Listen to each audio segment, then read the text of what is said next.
Chloe Atkins is our NBC News reporter that's been working on this story for us and reporting on the changing abortion laws across the country and in these state-by-state fights. So I guess that's the question I have is, who got spooked at Walgreens? Is it the government affairs people or their legal counsel?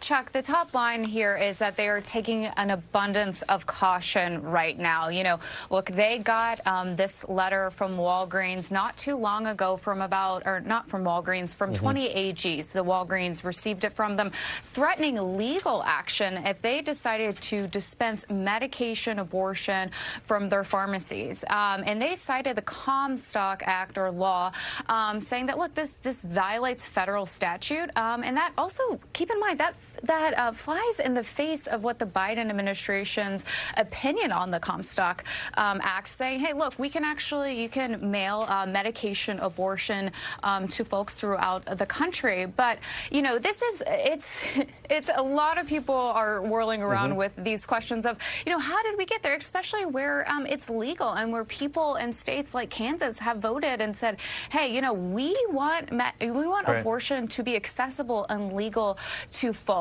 And so, you know, I think the top line here is that they told me over the phone this morning that this is a complex issue and this is an ever-evolving and influx legal battle, and that they're going to take an abundance of caution for the time being. And keep in mind, they are in the midst of applying for certification to dispense medication abortion in all other states that didn't join in on this letter, Chuck.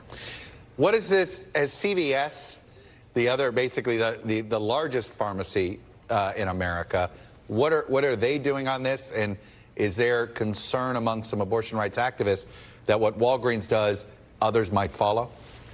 There is a lot of concern among abortion rights advocates, and I also spoke to one just before I came on with you who told me that, look, they, the AGs, that same group, sent that same letter to CVS, Rite Aid, Costco, a whole bunch of people like Walmart.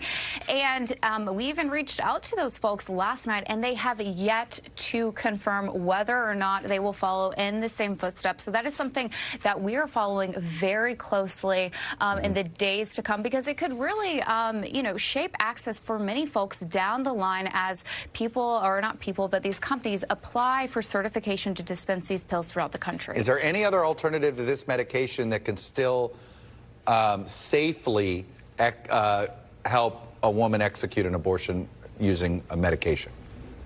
Right. So a part of the medication abortion regimen that is FDA approval right this moment is the combination of mifepristone and misoprostol. So we have seen mifepristone really become a huge flashpoint, you know, in the war over abortion access, especially after the overturning of Roe v. Wade. And it's in that lawsuit. It's at the heart of that Texas lawsuit that you and I have talked about many of times. But there is this other medication called misoprostol that is commonly used throughout the world, when mifepristone and misoprostol together are not made accessible. And misoprostol only regimen is also a safe and a slightly less effective way to terminate a pregnancy. All right, Chloe Atkins, our expert on all things having to do with abortion access these days here at NBC News. Chloe, thank you for that report. Thanks for watching our YouTube channel. Follow today's top stories and breaking news by downloading the NBC News app.